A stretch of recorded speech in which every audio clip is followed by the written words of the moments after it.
የሆነ ህይወት ከሞተ በኋላ ሰው ይሞታል። ማነው እኮ የዘላለም ህይወት ማለት ዛሬም እኮ ሰው እንደዛ ነው የሚለው መቀበሪያ እንዳታሳጠው ነው። ስለ ዘላለም ህይወት ግን አያስብ።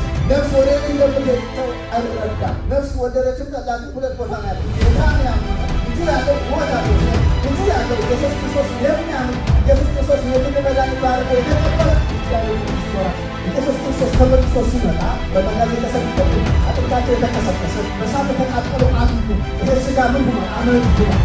ነፍስ የናካት ስላላት ይላለ ብላምና ስለዚህ ኢየሱስ ክርስቶስ ተመልሶ ሲመጣ ደግሞ የሚቆረጥ የማይሞት የሚበሰብሰው የማይበሰብሰው የተወረደ የከበረው ለርስቶስ